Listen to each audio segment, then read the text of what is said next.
کرام اور میرے رحمت کے ساتھیوں، السلام علیکم۔ آج میری تقریر کا عنوان ہے صداقت۔ صداقت راست بازی اور سچائی کو کہتے ہیں، اور صادق وہ شخص ہوتا ہے جو اپنی گفتگو میں سچائی اور صداقت سے کام لیتا ہے۔ صداقت یعنی سچائی اللہ تعالیٰ کی صفت ہے۔ اللہ تعالیٰ نے اخلاقی خوبیوں میں سب سے زیادہ سچ بولنے والے کو پسند فرمایا ہے اور اس کا حکم دیا ہے، اے ایمان والو اللہ سے ڈرو اور سیدھی سچی بات کیا کرو۔ جناب اعلیٰ، قرآن عزیز کے بیان کے مطابق صداقت پیغمبروں کی سب سے بڑی خوبی ہے۔ ہمارے رسول و رہنما حضرت محمد صلی اللہ علیہ وسلم کے کردار کا سب سے اہم پہلو یہی ہے کہ وہ صادق تھے، سچے تھے، راست باز تھے۔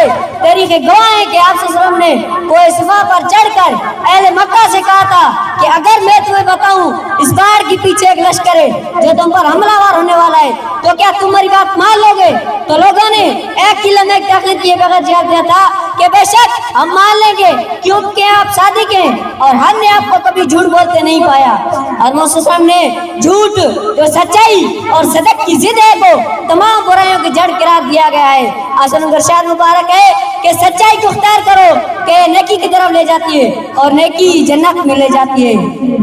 جناب اعلیٰ، حدیث اور سیرت کی کتابوں میں ایک واقعہ ملتا ہے کہ ایک مرتبہ ایک شخص حضرت محمد صلی اللہ علیہ وسلم کے پاس آیا اور کہنے لگا، یا رسول اللہ صلی اللہ علیہ وسلم، مجھ میں 4 بری عادتیں ہیں۔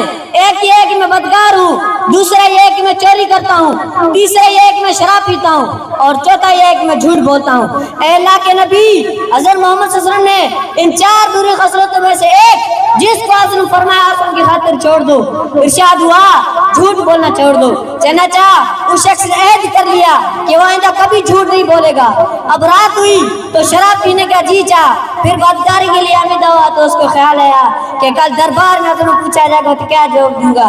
اگر ہاں کہوں گا تو شراب اور بدکاری کی سزا دی جائے گی، اور اگر انکار کیا تو عیدی ہوگی۔ یہ سوچ کر وہ ان حرکتوں سے باز رہا۔ جب رات زیادہ گزری تو وہ چوری کے دائرے سے گھر سے نکلنا چاہا تو پھر خیال آیا کہ کل اگر مسلم دربار میں پوچھا جائے گا تو کیا جواب دوں گا؟ اگر اقرار کروں گا تو ہاتھ کاٹ دیے جائیں گے، اور اگر انکار کیا تو عیدی ہوگی۔ لہذا اس خیال کے آتے ہی وہ چوری سے باز رہا۔ صبح ہوئی تو وہ شخص حضرت مسلم کے پاس آیا اور کہنے لگا، یا رسول اللہ صلی اللہ علیہ وسلم، جھوٹ ترک کرنے سے میری ساری بری خصلتیں مجھ سے چھوٹ گئیں۔ جناب اعلیٰ، سچائی کی 3 بڑی اقسام ہیں، یعنی زبان کی سچائی، دل کی سچائی اور عمل کی سچائی۔ زبان کی سچائی یہ کہ زبان سے جو الفاظ ادا ہو وہ سچ ہو۔ دل کی سچائی یہ کہ اگر دل مومن ہے تو اس میں اللہ کا نور ہے، تو زبان سے غلط طرف نکل ہی نہیں سکتا۔ جب دل سچا ہوتا ہے تو اس میں خلوص بھی نہیں ہوتا، اور خلوص سے بھرا دل اللہ کو بہت محبوب ہے۔ اور عمل کی سچائی یہ کہ انسان کا ہر فعل دکھاوے سے خالی ہو، نیکیاں ریاکاری یا اپنی پرہیزگاری دکھانے کے لیے نہ کی جائیں، بلکہ ان میں اخلاص ہو اور مقصد اللہ تعالیٰ کی رضا حاصل کرنا ہو۔ جناب اعلیٰ، یہ حقیقت ہے کہ سچائی و راست پر انسان برائیوں سے بچنے کی کوشش کرے گا۔ راست پر انسان ایماندار ہوگا، سچا انسان دلیر ہوگا، صادق انسان پر لوگوں کا اعتماد ہوگا، راست پر انسان اللہ تعالیٰ کی عزت، راست پر انسان اللہ تعالیٰ کی رحمتوں کا مقدار ہوگا، اور آخرت میں بھی اللہ تعالیٰ کے محبوب اور پیارے بندوں میں گنا جائے گا۔ والسلام۔